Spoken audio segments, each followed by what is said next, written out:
realm as everybody else. So that's a targeted area for us. All of the other areas that we've identified in this plan are critical to the community. By using ARPA funds for the variety of things that you mentioned, frees up other city funds to be able to do even additional things. We're currently working in the 13th Street corridor as an example.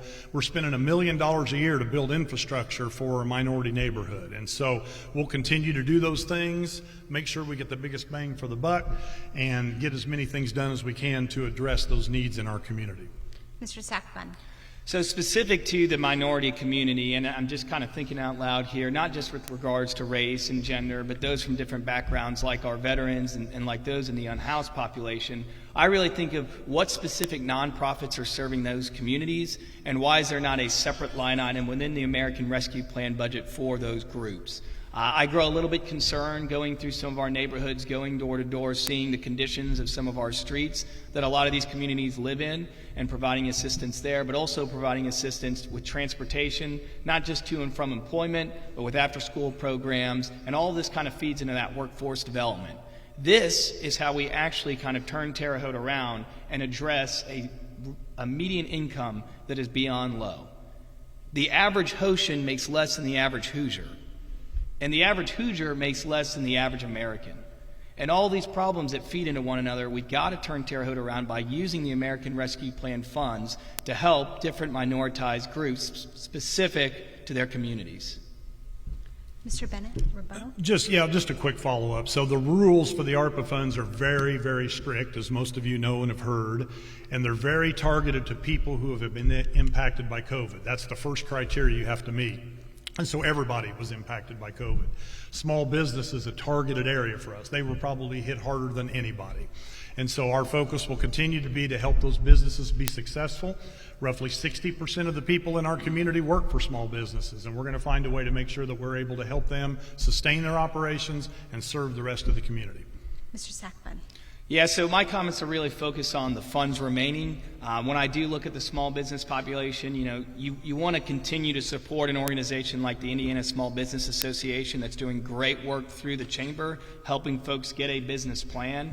That's kind of a sustain that I want to see bleed into the classroom in Indiana State, Rose-Hulman, and the Vigo County School Corporation to set the conditions for small business success, not just now with the generations we have, but with future generations. Okay, thank you.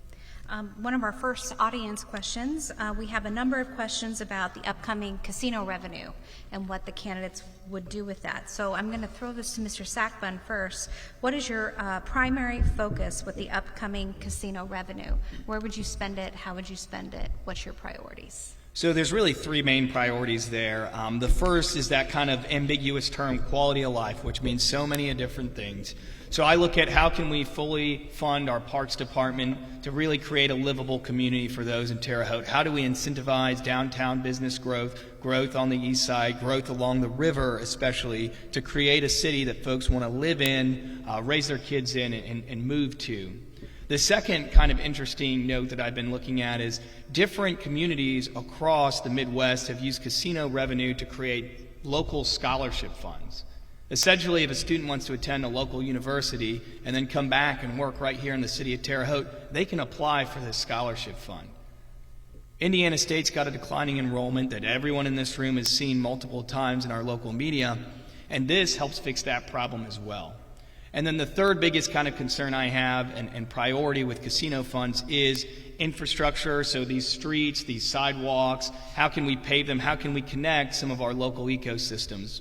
Specifically, we've got the mill on one end of town, and now we've got the casino on the other end of town. So how are we connecting our city for our visitors to move to and from? Mr. Bennett? So fortunately, we're in a great fiscal position as the city of Terre Haute. With 8 straight years of balanced budgets and a 12% cash reserve in our general fund, we've come a long way since 2015. These funds don't need to be used to supplement our budget. If you look at any other community that has a casino, they pump most of that money into their general fund or to purchase things, do things that basically it's just part of their budget. We're in a great position here because of our fiscal policies that we've implemented to be able to use these funds for those quality of life, quality of place initiatives that we have talked about in our community plan. Those things involve lots of stuff like streets, sidewalks. We should be able to double the amount of money we're spending on that as we move forward. Our parks, we have some of the best parks in the state of Indiana, and we're told that by numerous visitors that come here. We want to continue to grow those. We have 4 parks plans in the works. As we roll this out, we really don't know how much money we're going to get. There's some estimates out there. We'll see. I budgeted $3 million for next year. That will be revenue that will be coming in. We're not committing all of that in the budget, only a portion of that, about a third of it. So the rest of it goes to reserves so we can start doing the bigger projects. It's really critical that we do those things that make us stand out as a community. That's who we're competing against. All these other peer cities in Indiana and across the Midwest, we have to do those things to make ourselves stand out. So that includes anything and everything that falls into that category of quality of life: entertainment, infrastructure, public safety. Okay, Mr. Sackbun, follow up? Yeah, I mean, I'll hit this on the head. I would argue that our budget is not quite in a sound place. I mean, let's take a look at the facts here. We've been calling for an East Side fire station for almost 2 decades at this point. We have a casino that's about to go up, multiple exposures and businesses on the East Side without fire protection. So we've got to look in the budget and say, hey, are we really in a sound place that we want to be? We've got money moving around from the sewage fund to the general fund, so I'm definitely going to challenge that right there and say, no, I feel like our budget isn't in a very sound spot at this time. And I will say with these casino funds, it's important to understand that casino revenue is down 30% across the state of Indiana, and Danville just opened one up down the road. We've got to be cautiously optimistic with these funds and understand that they've got to go to short-term projects or projects that we can kind of do and accomplish within a few short years instead of long-term sustaining. Okay, thank you. No follow-up on that one? Sure, please, Mr. Okay, Bennett. so our budget is extremely strong. You can compare around the state to other communities just like us. To have 12% cash reserves in our general fund coming from a $9 million deficit. The fire station on the east side has not been multi-decades. We didn't even know the casino was going out there until we got approval to have a casino just a few short years ago. We've talked about relocating some fire stations, but this conversation just started up a few short years ago about the fire station. We're being very strategic about where to place that right now, and we've already hired the contractor to move forward with that. Mr. Thank you. Sackbun. I think we all know that the East Side TIF district passed almost 20 years ago had in it the conversation about a fire station on the East Side. I mean, that's something that we got to take a look at. To say that the last few years this came about is not entirely true in my eyes. Mr. Bennett, follow up? Yeah, we put everything in that plan because if you don't have it in the plan, we put police station, fire station, a variety of things are in that plan, so it gives you the flexibility to be able to do those things in the future. Mr. Sackbun? 16 years of planning, I'd like to see some action. Okay. Our next question, thank you both for that. Our next question is about crime. We have quite a few questions about crime. According to various statistics, and the community member lists them out, the sources, that suggest that the highest crime rates in the U.S., Terre Haute has one of the highest crime rates in the U.S. in compared to other cities of the same size. They cite violent crime at about 19.4%, property crime at about 69.7%. What are your thoughts on these statistics? And what would you do to bring down the crime rate down to improve Terre Haute's and its reputation as a safe city? Mr. Bennett. So for the last 3 years, we've had a flat crime rate. It's not gone up at all. And if you look at any community our size or bigger, their crime rate's going through the roof. That is not happening in the city of Terre Haute. I could not be any more proud of our Terre Haute Police Department and the investments we've made there to ensure that, I mean, the bottom line is you've got to arrest people. They're not on the street. They can't commit more crimes. It's statistics can be looked at in a variety of ways. If you, we have a higher number of property crimes, but our violent crimes are not high compared to our population. So I've looked at that data. I've looked at 10 different versions of that data, and it's all over the place. And so what I do know is the FBI statistics, that's all that matters. That's what we're all required to report. 7 categories. We've had a flat crime rate for the last 3 years. We've had some improvements in some areas. Others we've not had a drop, but we've not had any increase. So we're going to continue to invest in public safety. It's the most important thing, is to keep our community safe, and my record stands for itself. I'm very proud of what we've accomplished. Mr. Sackbun. Yeah, you know, statistics are great, but at the end of the day, if someone feels victim of a crime and feels unsafe in their neighborhood, it is a problem that needs to be addressed. I look at our police department and have open and honest conversations about where do we need to go within the patrol division to kind of push a concept like community policing with the same kind of officers in the same neighborhoods to build that relationship with the community. That's kind of a big challenge that we see in policing across America right now, and I aim to really work with the police department to grow their relationship with the city so that way folks in these neighborhoods do feel safe. Crime prevention's tough. I think at the end of the day, if you really push some of the problems that lead to crime, like poverty, like being unhoused, like mental health and addiction, you can slowly chip away at that crime rate. Please. And that's definitely kind of the priorities of how I see the budget. Again, budgets and numbers are nothing but a communication tool. They show where your priorities are. When we look at the police department and we look at other departments across the state increasing pay, we've got to acknowledge that, hey, how are we going to recruit and retain some of our young officers and some of the officers that have been in the department for decades? Mr. Bennett, follow up? I would just say that, the city government's role is to not provide funding for mental health and addictions. We don't get any revenue to do that. The county receives those funds.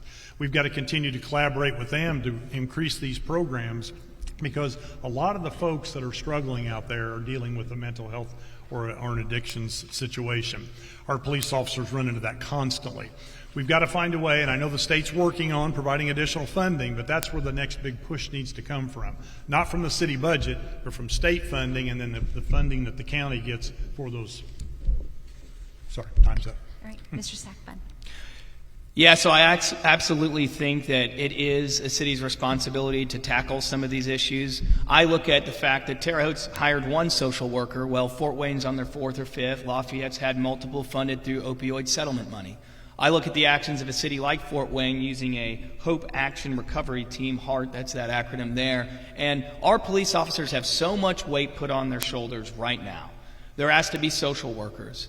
They're asked to be experts in mental health and addiction. So it's on us as a community to help them provide resources with folks who are experts in those fields to work with alongside. Okay. We actually have a couple of questions about what to do about addiction here in the community. I'm wondering, since this topic is already on the table, if Mr. Sackbun, you can get into more details about what you think the mayor's role is in combating these social problems and the issues that we face with addiction and mental illness.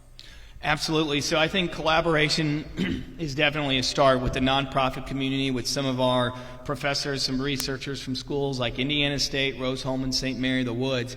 But it's also saying, hey, how can we put people in positions, folks who work for the Hamilton Center, Mental Health America, in positions to maximize their role and reach out into some of our communities? How can we work with the school corporation to combat a mental health problem that is just attacking all the students as they grow up in today's age? It's a different world out there. Things like social media, bullying are really challenging students, and that might not sound like a mayor's role, but a mayor's got to have partnerships with the school corporation, with organizations like Mental Health America to kind of tackle some of these issues. Additionally, gambling is the second highest addiction in the United States of America, and we've got a casino opening up in our backyard. We've got to prepare for that problem, working with the faith-based community, working with some of these addiction recovery centers to start looking at different ideas and start being proactive of how we'll deal with that. Mr. Bennett? We are blessed to have a variety of mental health and addictions providers in our community. As I mentioned earlier, I worked 12 years at Hamilton Center and learned a lot about that. I was in administration, but I learned a tremendous amount about that. The key is you get people help, they go, maybe they get arrested, they show up for their first couple of meetings, and then they quit going, and then they get arrested again a short time later. The key is the case management component. They have to have connections with whatever entities providing those services. That's where the lack of funding occurs. The state doesn't seem to need, they just think you throw them in jail. That's not the answer. So as we move forward, we have to find ways to help bolster the funding that our local mental health providers and addictions providers are getting. That's where the rubber meets the road. That money does not come from the city budget. We don't have those funds to do that. Once again, that is a county function, but the mayor plays a role in helping to facilitate all of that activity, and we've done that.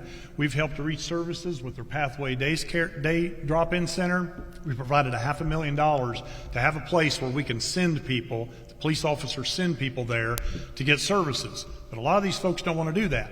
People through the jail, we need to do a better job of dealing with the folks that are in our jail right now. We're not doing what we need to be doing there. So we all need to step up from the community perspective and ensure that funding is in place to have those programs to help the folks in our community. All right, Mr. Sackman? You know, when I look at the unhoused population, I always think to myself, hey, maybe be curious and not judgmental. You know, if they're going to get arrested once, how can we just assume that they might come back in again, and different conversations like that? How do you tackle and solve that problem? It is, to me, adult education, addiction recovery centers, as well as workforce development. How can we help them get not just housing, but employment? So those are the partnerships that I'm looking to make. The city owns plenty of vacant lots. We all see dilapidated houses on our drive to and from work and to and from home. So which of these lots and kind of houses can we be a little bit creative with? Mr. Bennett, do you have a follow-up? No, I think we've covered that one. Okay. A question from the audience about housing. My daughter and her husband have been looking for a house in Terre Haute that is under $70,000 because of their limited budget.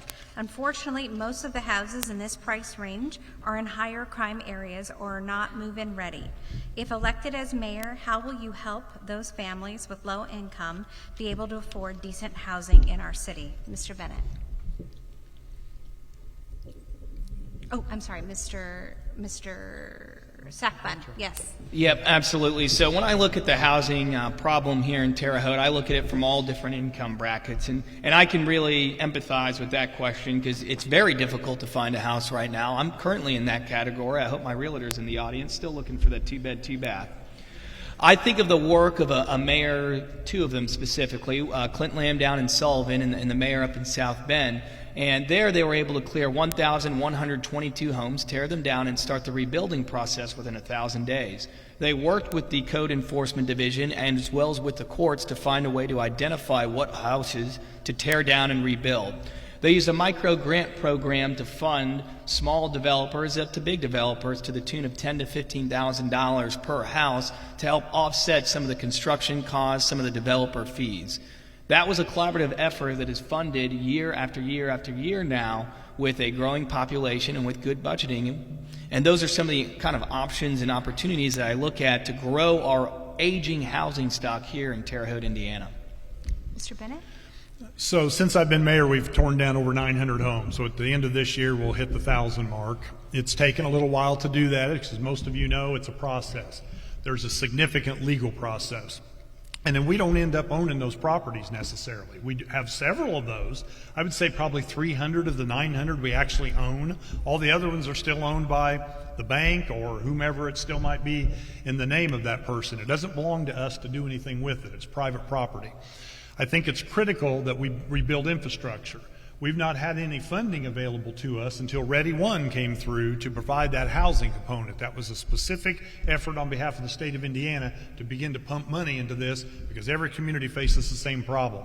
The situation in South Bend was when Mayor Pete was up there, who's a friend of mine, they didn't complete that task, the 1,000 houses. They tried and he moved on, and as you know, he's our transportation director. Great effort though, great effort up there. Down in Sullivan, they still need more housing. They've got a few, and that's another great program. Clint Lamb is a very good friend of mine.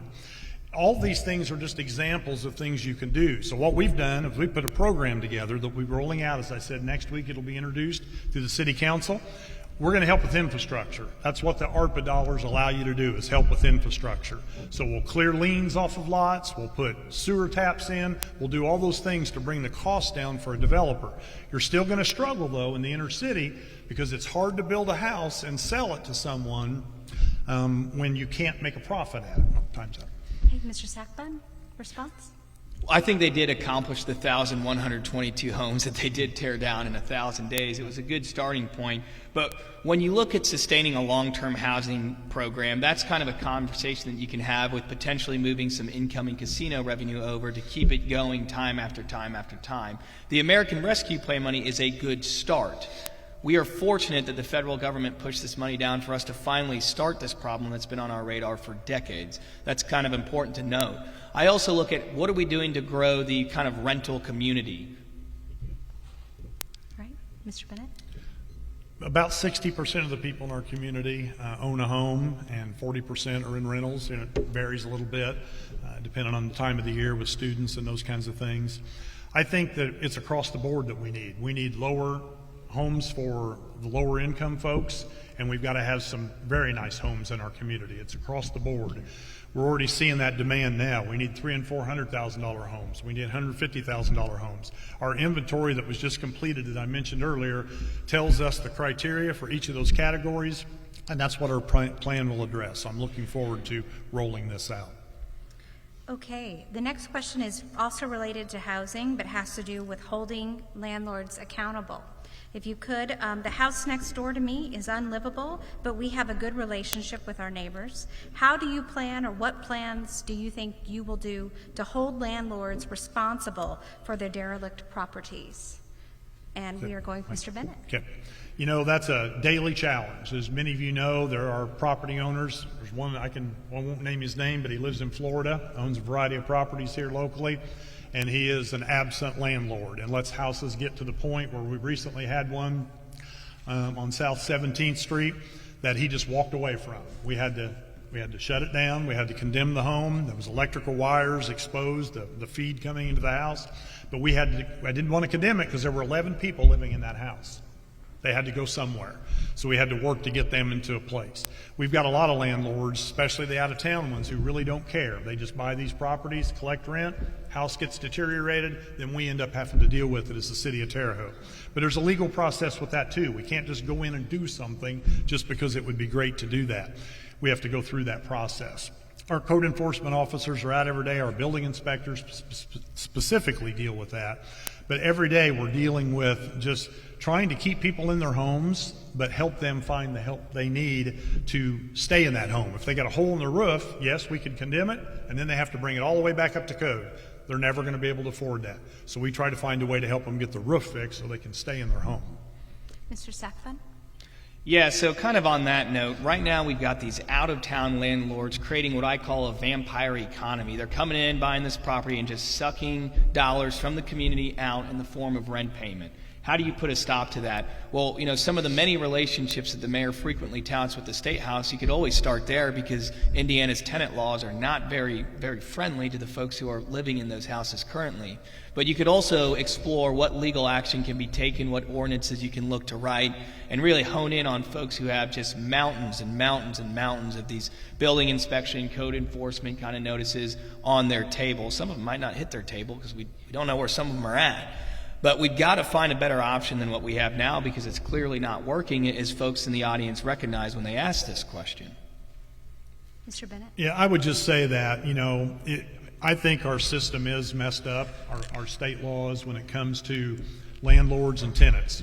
I understand protecting the tenant, but I can give you another example up on North 12th Street we recently dealt with where the landlord wanted to kick this person out. It took 3 months to go through the county court to get them kicked out of there, and they would not let the property owner on the property to clean it up. They refused to let them do that. The judge would not let them do that. We've got to tighten this up so landlords have, the ones that are good ones especially, have more power and to be able to deal with a bad tenant. And Mr. Sackfun? it goes quickly. Yeah, that time goes quick. I think what we're getting on there is we've got to take a multifaceted approach to this. City, county, state, kind of collaborative effort to find the exact legislation, the exact ordinances we can do at the local level to supplement what's going on at the state government level. I think anyone who's running for this mayor of Terre Haute would agree to that and say, hey, what we have now is not working. Okay, both of you just talked a bit about throwing the responsibility for the problems with tenants, perhaps at the state level. So I'm going to ask you both, what relationships do you have at the State House in Indianapolis that would enable you or empower you as mayor to see some of these things actually change and help our community? So I believe that's Mr. Sackbun. Yeah, absolutely. You know, it's no secret we live in a state with a GOP supermajority, but Democratic mayors across the state of Indiana have found successful ways to create a working and professional relationship with our legislators. I'm close with the representatives here, our state senator as well as our state representative, Tanya Path, but I also have an open and ongoing dialogue with many folks who have held different positions across the state of Indiana on both sides of the aisle. If you look at some of the most successful cities in Indiana right now, the ones that are having a population growth, they do a great job of kind of creating a team that works across both sides of the aisle, as well as members of the community. At the end of the day, you represent your members of the community. That's not Democrat or Republican, that's the folks who live here in the city of Terre Haute.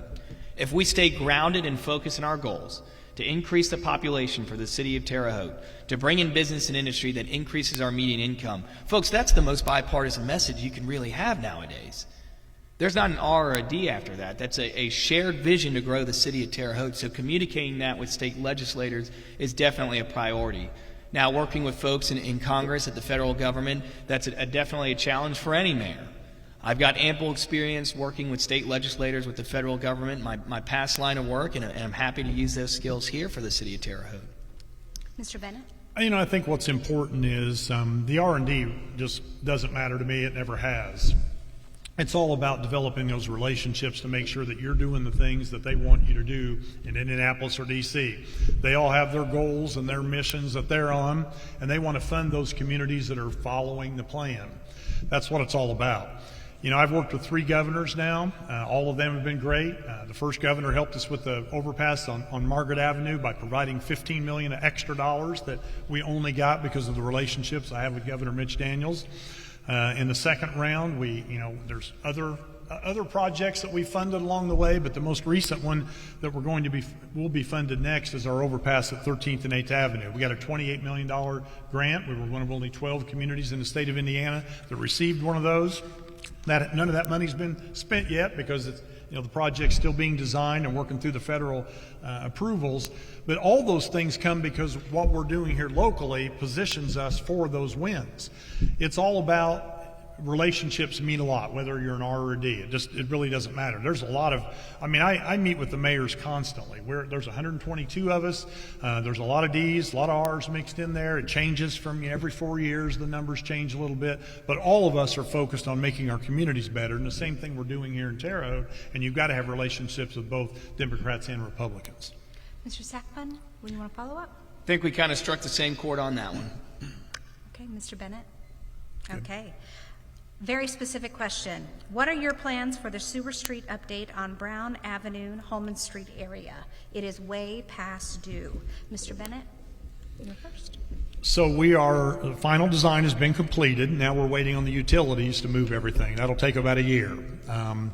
Water, power, all that has to be moved. So my guess is right now where we're at on the schedule would be the work will begin next year, but it probably won't be able to be completed until 25, just as we're waiting on Duke Energy, Indiana American Water, and CenterPoint Energy to move the utilities, which will start very soon.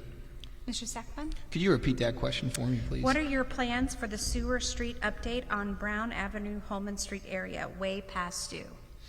Yeah, so as previously mentioned, those plans are kind of through the nascent stages and almost to actual construction, but that's a good opportunity to talk about when you're a utility company. If you are going to bust into a street in the city of Terre Haute, how much of that should you rebuild and kind of restore? I always look to fund 2-for-1 or 3-for-1 projects. So if we're going in for utility, whether it's American Water, CenterPoint, how can we work with them to help our street department out, to help our civil engineers out, and kind of repave that road or add to that sidewalk? And that also helps those businesses and those neighborhoods. Now, why is that so important? Well, from 2020 to 2022, the grades, because our streets get graded, we actually got kind of worse. It's gone down just in those 2 years alone. So we've got to work with these utility companies when they do improvements to say, hey, can you fix the street as well, and how can we fund this? Mr. Bennett, follow up? The utility work is just awful. It's constant battle. Every time we pave a street, we do work with the utilities. Every year they give us their plans. We make sure we hold off on some paving projects. It never fails that we have a water leak or something happens, like within weeks sometimes. It seems like that happens. We've held permits from utilities because they haven't repaired things. It's a constant battle. We have a whole staff person that just deals with those utility cuts. It's a challenge that we'll have to continue to battle. We talk about it in the mayor's meetings all the time. The state, we'd love to have a little bit more help from the state from a law perspective to help us with that. Thank you. Mr. Sackman? That just goes back to that kind of open and ongoing collaborative teamwork mindset that you want to have, especially holding those utility companies accountable. As previously mentioned, they're going in there after a few weeks after a road's paved. I mean, it's $9,600 to kind of do a mill and fill on a street. To actually pave it curb to curb, that's in the $50,000 range. If you have a really bad street, to break into it and do the sidewalks and curbs as well, that's north of $140,000. It's very expensive to run a city engineering department and a street department. So we've got to work with these utility companies to help offset some of those costs. Okay. What plans do you have to retain and attract young people to Terre Haute? Mr. Sackman? Yeah, so when you look at Terre Haute's population decline on back-to-back censuses, you'll also notice that the median age increase. So when the median age increases, the average age as well, it kind of shows that the city of Terre Haute's getting older and folks are moving out. So how do you retain college graduates? Well, you've got to look at economic development. So what industries, what jobs, what companies are you trying to bring within city limits? I kind of communicate with our universities, and the focus of the conversation every time is, what are your top 5 graduation majors?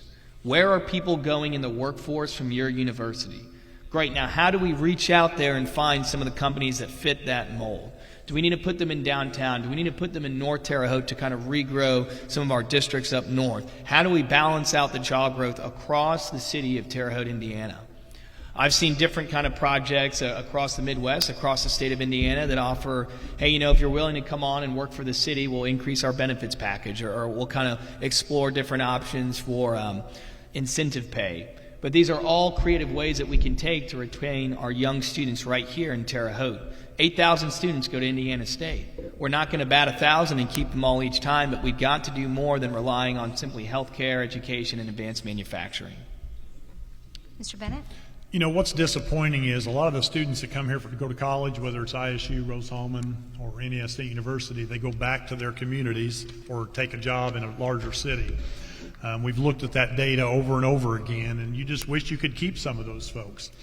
Other mayors have the same plight. You hear the same thing in Bloomington. They've got 40,000 students down there, and they all take off when they graduate. I think the key is the quality of life component. They have to find a reason to want to stay here. There has to be a job, has to be a house, there has to be things to do, there has to be a fun environment to be able to be a part of our community. That's something that we've lacked for a very long time. We haven't had that draw. Whether that's the answer, we'll see. Other communities are tackling that same thing in the same way, and some success, some failure there. The key is keeping them in Indiana. If you keep them thinking about, why do I want to stay here in Indiana, and then we need to keep them in Terre Haute. So when you talk about young people, I think it's got to be a safe community. There has to be housing they can afford. There has to be a job. That's the bottom line. Mr. Sackman? Yeah, I think the key is really also involvement. So we had 8,000 students just move back to Indiana State. I've looked at the CU and Terre Haute plan. I thought, well, what a better way than to go welcome these students with coupons and kind of discounts to downtown businesses to grow that population. So me and my campaign team, we spent one day helping students move, going out there, shaking their hands, saying, hey, welcome to the city of Terre Haute. Let's break down the town versus gown relationship and say, hey, let's get our students involved. Let's get them involved in city government. Let's get them involved in the nonprofit community, in education, in all these different jobs that we're touting that we've got. Give them a reason to stay. Give them that involvement so they say, you know what, I like Terre Haute. It's not that bad. Mr. Bennett? Yeah, I think with those opportunities, you know, it's a challenge. There's no question about that. And I think if we continue to make this a place where it's fun, it's exciting, and those jobs exist, which we've got those jobs coming, that's what's going to be the selling point. Okay. The next question has to do with the CU and Terre Haute plan. So how would you improve our community that is not part of the CU and Terre Haute community plan? Mr. Bennett? Well, all parts of our community are part of the community plan. There's 6 pillars, and it affects everybody that lives here, everybody that owns property, students that come here, whoever you might be. You know, we're a regional destination. and we're always going to be. We're fortunate to have 2 major hospitals, but our health is not really great here. That's an area that we're deficient in. And so one of the targeted areas is to make people more healthy, help them to become more healthy. Infrastructure, quality of life, quality of place, all of those things, economic development, all those parts of all those pillars have subcommittees that are part of making this, addressing all of those needs and making this a place that people want to be. I mean, we have made tremendous progress. Maybe a lot of you haven't heard of that, and the folks that are responsible for that marketing continue to do a better job on communicating that. But I'm in those meetings every day. I attend most of the meetings, every one that I can, and see the work that they're doing, and they're making tremendous strides. And so what we got to do is we keep updating the plan every few years. We have to make sure we're including any places that people are being left behind or being not included, but I'm not aware of any of those specifically that exist today. Mr. Sackman? I'm aware of several groups, but that's because I've got a big push to kind of meet folks on the ground at different events, and a big problem there is communication. We had a pretty good video about Terre Haute. Hey, you know, see you in Terre Haute. Here's where you can spend money. Here's where you can go outdoors and visit some of these restaurants. But how are you going to live in Terre Haute? How are we communicating the successes of these plans? You got to get into these neighborhoods. You got to get out there with city council representatives and folks on these committees, on these task forces. It's littered all over that plan. Committee, task force. And there's some good actionable steps that plan wants to take. But at the end of the day, sometimes you got to look at how are we putting this information out there? Is it print media? Is it a couple of banners downtown that say, welcome to a college town, see you in Terre Haute? We always, in government, have to strive and improve our communication. If a handful of folks just feel that they're not informed, that they don't see everything, that's a handful too many. And I know it's a tall task, it's a difficult task. I'm not saying this lightly. Another frustration with the See You in Terre Haute plan is when we had a ton of visitors here for the Indiana State regional baseball games, that's a great opportunity to say, hey, let's get a list of all the members of the Chambers of Commerce and some different, maybe 10% off or coupons they have, and let's start handing these out to these opposing fans, give them something to do in between these games. Let's take See You in Terre Haute to the next level and say, if you drive through the city of Terre Haute, you're not going to see billboards for Effingham or Bloomington. You're going to see billboards for Terre Haute. We're going to literally show you where you're going to spend your dollar by giving you all these opportunities. Mr. Bennett, follow-up? You know, I'm very proud of the plan that's been put together and the implementation of the plan. Some of these things are going to take a little while to turn the corner. Things have been happening for many years, long before I got in this position, and others have been here. You know, Terre Haute was a major manufacturing area, went through, a big drop of that manufacturing, and now we're rebounding in a way with different kind of manufacturing, just as an example. We're still able to maintain the 2 hospitals we have here. We have the 3rd busiest airport in the state of Indiana right here in our community. All those assets and all those things are so important to us as part of selling our community. And so as we move forward, I'm out of time. Mr. Sackbud, do you have a follow-up? Yeah, I think we can keep going on that one. There's a couple of different points that were brought up.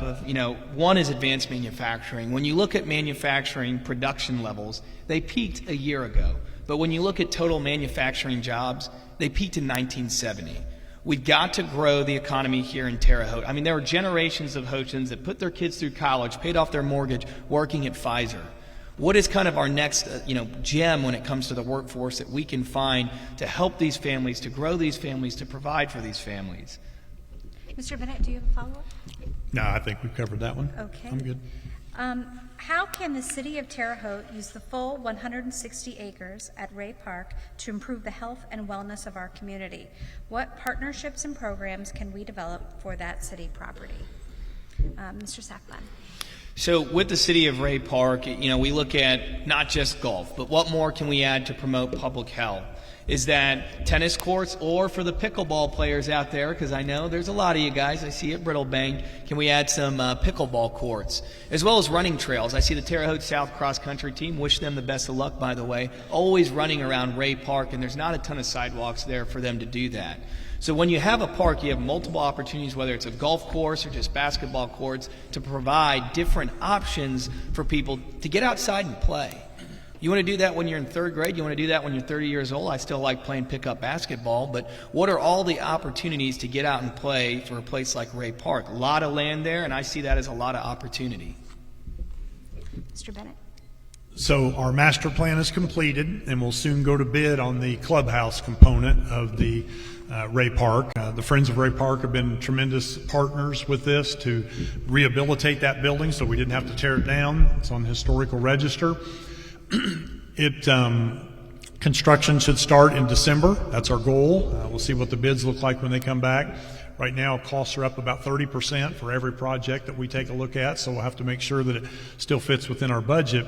But the master plan includes a track all the way around the park that will be put in next year. That track or walking path will connect to the Riley Spur that the county's bringing up, and then we'll connect to the rest of the trail system to take us up to 7th and Margaret, and then eventually west to the river when we redo that section of Margaret Avenue from 3rd Street to Prairiton Road.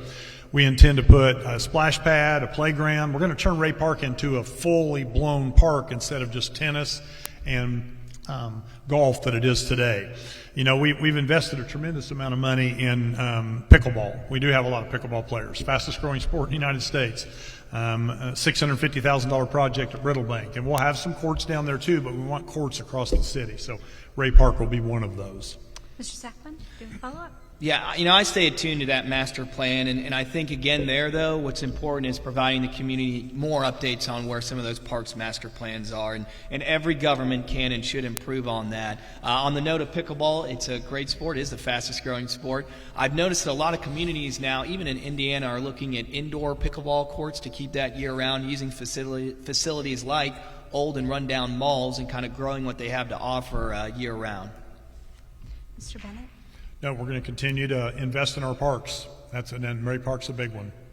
Okay. Mr. Sackman, do you have a follow-up? Just challenging the mayor to a pickleball match whenever he's available. I know we all have a busy schedule, but we'll get out there. But that goes beyond the scope of this forum. Yes. City government provides a variety of jobs, some employment and others appointments, such as boards and commissions. What commitment would you make as mayor to achieve greater diversity and inclusion throughout the city government that reflects the racial composition of the Terre Haute community? Mr. Sackbun, I believe you're up first. Absolutely. So I do look at the Terre Haute city population. It's about over 50% female, as well as the different groups that kind of are represented here in Terre Haute. And I guarantee you we have qualified people from all these demographics that can fill these boards and commissions. Kind of what I ask myself when I look at these boards, commissions, and these jobs is, you want to put someone there who's going to help you grow and kind of challenge you and say, hey, you know, maybe this isn't the best idea or the right idea. You can't just put a lot of folks that are kind of tight-knit within your circle. You always have to diversify, not just the demographics, but the thoughts of the group, the opinions of the group. And that's how you really collaborate. So I do look at all the boards and commissions, from the sanitary board to area planning, all of it, and say, hey, how can we put the right folks in there to really kind of grow the city of Terre Haute and have a difference in opinion and represent the people of Terre Haute? Mr. Bennett? We've done that from the beginning. What's interesting is a lot of these boards require you to put people on there that, in my case, since I'm a Republican, most of my appointments have to be Republicans. You had to have voted in multiple Republican elections in order to be on some of these boards. And then there's some of them require me to put Democrats on there. So I've got a nice mix from that perspective. We haven't had a ton of turnover recently in the last few years, which has been good because they're very experienced people.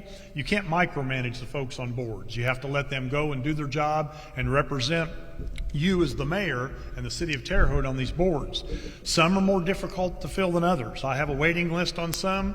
I have others that you can ask 20 people and they have no desire to be on those particular boards. It's harder and harder to get people to want to make the time commitment necessary for that. They're out there. We find them. Our boards and positions are filled, but it's a challenge that we have to find that diverse group of people who want to step up and serve in that capacity. Some reach out, some I have to go and recruit, and we've been very successful with that. Mr. Sackbun. Yeah, I'm just a little bit cautious on one of those comments. That some of, they've got that experience. They've been there for years and years and years. And sometimes, folks, that's part of the problem. And that's why you got to diversify and bring in some newer generations, some outside thought to really shake things up. And I know continuity is important, but we got to have diversification of opinion and thought process as well. So there's a variety of ways to do that. I mean, everybody changes. People are on boards, they serve for X number of years, they learn and they understand what's going on with that, and then they move on. They go on to do something else, and somebody comes in and takes their place. The other members of the board then help them get up to speed on what it takes to do that.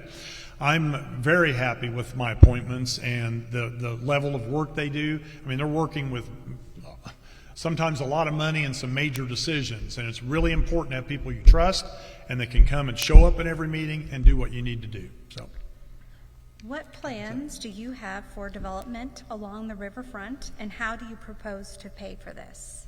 Mr. Bennett. For many years now, when I first took office, Riverscape was coming to be. And a plan was put together, a 10-year plan. That plan has expired, and we've just recently hired Stantec to do the next 10-year plan for the riverfront. If you look at people always want to compare us to other communities, so I'm happy to do that. You look at Fort Wayne, you look at Lafayette, other places that have done riverfront development. We've made so much progress in just the last few years compared to a lot of those other communities. It just takes a while to do that. We've got brownfield sites along the river that are still going to take a long time to deal with. Our Fairbanks Park plan will be a big piece of this puzzle. The city acquired about 200 acres on the south end of the strip, if you will, next to I-70, that will be turning into a park as soon as we're done with our main lift station project down there. All of that is the part that the local government plays, but there's a lot of privately owned property and a lot of ISU-owned property. Those are partnerships and things that we need to do to be able to figure out how do we work together to develop that riverfront. It's challenging at times because they have their own ideas. It's their property. They can do what they want with it, but we got to find a way to make sure that we're collaborating to implement the plan that we have. And I'm really looking forward to this new 10-year, the next 10 years of our riverfront development. Mr. Sackman. So I'm a runner. I like running. Went up to Fort Wayne and kind of ran along the river. And let me tell you, Lafayette included, it looks a lot nicer than ours. There's a lot of mixed use, mixed income, retail, shopping, dining with second story, third story, fourth story apartments, and really collaborating with those universities saying, hey, do we need to tackle student housing here or student apartments here? And they found a great way to kind of break some of those town-gown divides and those opportunities and work together as a team. And I think there's another component to this as well. Mentioning the brownfield sites, you got to open up a conversation to start working with the EPA, with the state to find different funding pathways. But we can all agree that the riverfront needs some support and some help right now. It's a potential for growth.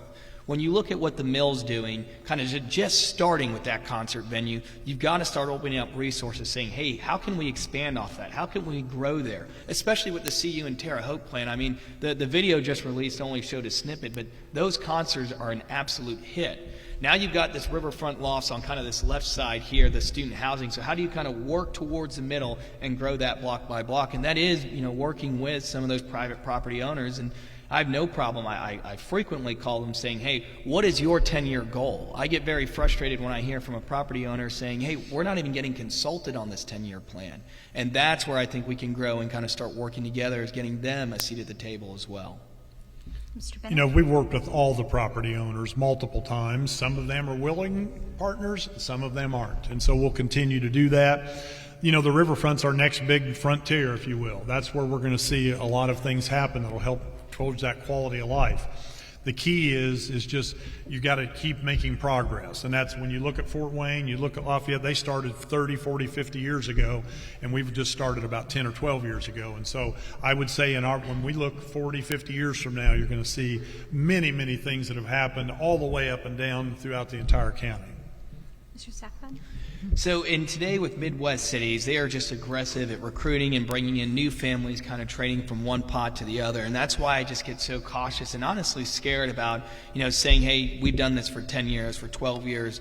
Well, folks, other communities are just doing it quicker than us. I mean, it's not just Fort Wayne and Lafayette. I followed the work that Eric Doden did in Ohio with that riverfront design, and it was private sector driven. We have a lot of opportunities here. I've been in close conversations with our state senators, state representatives, as well as those private property owners on, hey, how can we speed this up? Okay. What plans are in place, or what do you see for the future of better retail vendors in our city? Dollar Tree, Dollar General, and Family Dollars don't count. They used an example of Target. Mr. Sackbun, your question, I believe. Absolutely. So some of those companies do look at median income and different demographic trends on whether or not they decide to move to a city. But when it comes to retail specifically, we've got to look at the mall and see what we can do to kind of bring that back. And I don't think it's chain restaurants or big box retailers or some of these brands that have been there. I think it is the small business community and growing the small business community. Everything I'm wearing today I picked up over at the Classic Man a few weeks ago to support that small business. I mean, it's not just having small businesses, but it's marketing them, bringing them to the community, calling Indiana State to get some help, whether it's marketing or accounting, and connecting those students, again, back on involvement, so hopefully we get them to stay, but really kind of growing these brands of these small businesses across the city, specifically in retail. My mother will tell you firsthand how difficult it is to be a downtown retail business owner. The convention center foot traffic has helped occasionally at times, but it's difficult in today's day and age when you're facing Amazon as a competitor and online shopping. So how do you do that? Well, you grow a community feel. You make it fun. You say, hey, let's go support a small businesses, and that's a lot more than using a hashtag. I think a weekly or monthly radio show or online show with the mayor highlighting a small business is one successful thing I've seen across the state of Indiana as well. Mr. Bennett? As most of you know, retail, that's their private money, their investors' money, and they decide where they're going to go, where they can make money. We've been fortunate here, once again, being that regional destination. We've been blessed with a lot of variety of restaurants, retail, whatever, big boxes, which, as we know, is a thing of the past. But we're still very fortunate to have that shopping environment, that retail environment here. We don't go out and recruit, businesses to come here to be in the retail business. That's their call. We try to provide an environment that makes sense for them to come here because they can sell their products and they can make money at that. Out in the 46 TIF district is a perfect area where you build infrastructure to be able to support the businesses that come. When it comes to the mall, I think the mall will look different in the future. There's no question. I've met with the ownership 2 or 3 times. They're still trying to figure out what their plan is. They bought in at the wrong time. They bought 6 other malls at the same time they bought ours, all in communities just like ours in the Midwest, and they're all failing. They're going to have to change their model, and that's what they're trying to figure out. We've talked about incentives, we talk about doing things on something significant like that, but it boils down to, can these businesses make money? We have to create that environment where they can make money and want to make those investments here. Mr. Sackbun? Man, I love that word, create. Be creative. As you see malls across the Midwest, some of the ones that have had a great comeback are indoor pickleball, kind of the chicken and pickle mindset. But it started there. It was expanding some of the restaurants and the shops there, starting internally and then growing out. And as I walk through some of the malls in Indiana and across the Midwest, the ones that are growing, you do see the small business community really pushing there. You see chambers of commerce starting to get involved with the revitalization for some of these malls. You're right, it is tough today in malls in America, but there's a ton across the Midwest, and the data and the stats show that they're starting to see a mall comeback. Mr. Bennett? Good. Okay. What, if any, plans might there be for bike paths throughout the city, or what do you view as your vision for bike paths throughout the city? Mayor Bennett. So we currently have 36 miles of march trails in the city of Terre Haute, which is pretty phenomenal. I've been growing for many, many years. The next 2 big components we're looking at is a connection from the Heritage Road Trail, basically on Wabash Avenue, or trying to connect that with Locust Street, where the parking lot is, where you access the east-west part of the trail, and taking that all the way up to Mill Dam, and then that Mill Dam connection will go into Park County. We've applied for 2 grants so far, and we're denied for those grants with the county, in conjunction with the county. I think this next time we'll be positioned well to get that grant because of some legwork that needed to be done with property acquisition and some other things, environmental work. And then the other big trail, as I mentioned earlier, with the connection from Riley up into Terre Haute. The county will be bringing it up there, and then we'll continue that on and get it to the river.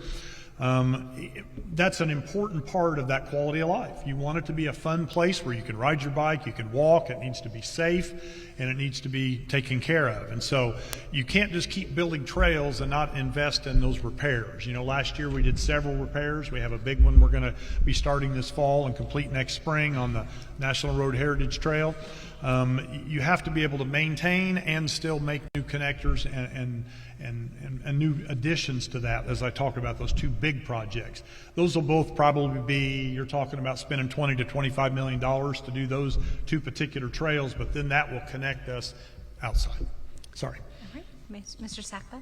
So when I kind of think through bike paths, there's the recreation trail aspect of it, but there's also the method of transportation to work aspect of it. So I kind of look at what communities, how can we practice urbanism and ensure that the downtown area and surrounding downtown area does have bike paths to bike to and from to work. So I explore different opportunities there, different sidewalk renovations, and how we can kind of grow that community. I'm an avid road cyclist myself, and the trails are good, it's fun, but for some folks it's not recreation, it is their method of transportation. And that's kind of one area where I think the city needs to have more of an emphasized focus on is how are we connecting pockets of the city where folks are living to employment. Yes, part of it's roads and sidewalks, but we've got to look at bike paths as a solution too. Mr. Bennett? All forms of transportation are important, and they're all part of our strategy, and every community has that strategy. Sometimes, you have to come and follow and fill in and make those connectors. Like one of the things we're doing right now is connecting the Riverfront Trail to Holman Street. Most people probably haven't even noticed the work that's been done there, but they're wrapping that up as we speak. So that'll give you a connector to go all the way from the east end of Holman, get to the river, go up through the ISU campus, and get all the way back out to East Glen. We're making those connections, and we'll continue to need to do that to those pockets of population. Mr. Sackbun? Nothing. Okay. The city has a trash and litter problem. Many citizens work diligently on this, volunteering their time to pick up trash, pull weeds, and improve the overall appearance of our city. Weeds are overtaking the bike paths that we were talking about, and on the walkways as well, including on the new Margaret Avenue overpass. What is a proactive approach to mitigate this problem? Mr. Sackbun. So currently I feel like the 311 system and what we're doing is a complaint-driven system. Hey, I see a problem, I identify a problem, and we pass it up the chain of command. My concerns there is the limited number of folks in code enforcement. In some neighborhoods right now in the city of Terre Haute, the grass and the tree rows and the medians is only cut 2 times a year, maybe 4 times a year. What I would prefer is being just openly direct and honest. If the funds aren't there in the budget to frequently do it, hey, open up that conversation with the Neighborhood Homeowners Association and say, hey, what can we do to help you guys? Maybe can you guys cut the grass and we look at curbs or sidewalks or different funds that we can push your way? Because the current system we have is just not sustaining some of the neighborhoods across town. I also look at organizations like the Society of Trash Baggers and all the hard work they're doing. But then I think, too, is, with 50-ish weeks in a year, look at all the sports teams that are always doing different golf outings or chili cookouts to raise funds for these teams. Not just sports teams, but plays, student organizations. How can we offer an incentive to get some of them to potentially clean up a neighborhood once a month or once a week? We do have a trashy problem here in Terre Haute, and we know that our code enforcement guys and gals are working almost overtime here. So we've got to add to kind of that staff to help them get out the door more and help these communities more, and we got to be open and honest and say, hey, if we can't cut the tree row in Edgewood Grove only 2, maybe 3 times a year, then communicate that with the Homeowners Association and have them fill that void. Mr. Bennett? So, it's easy to say, just go do it. It is a challenge, as many of you know. The property tax caps, people still say, oh, that's old news. $188 million we've lost that went to the general fund that supported those kind of activities. That's how much we've lost since 2009. I've had to reduce staffing over time in a lot of areas, not in code enforcement. We've added 2 additional officers. We have more officers than we've ever had. It is a complaint-driven system, our 311 system. That's the whole purpose of that. But then we have our own employees contributing to that. They see these things in the community, and they report those things so we can get them fixed. That's what that's all about. It's important to have volunteer groups. There's no question. You drive in any city. Indianapolis is the worst. It's the worst. It is so filthy, it's embarrassing. Every community faces this, but it takes volunteer efforts. You can't have the government to cleaning up everybody's trash. We can cite homeowners. But we got to catch them in the act, or you can't go after them in a punitive way. We need people who are more responsible. I was raised to not throw the trash out the window, and I see people, they're obviously doing that. McDonald's bag in the middle of Wabash. It's all about people being responsible and helping to solve that problem and not expecting government to solve it. Mr. Sackbun? Yeah, so, without a doubt, government can't solve anything, but I am a little bit confused here because we're bringing up property tax caps and how they've affected the budget, but 30 minutes ago we said, well, the budget's the best place it's ever been. Truth be told, other communities across the state of Indiana have been dealing with property tax caps just like us for years and years and years. How do you increase your city budget? Well, the easiest way to do it is increase your city's population. Get more folks to live in the city of Terre Haute so you can fund more code enforcement officers. You can fund building inspection, a police department.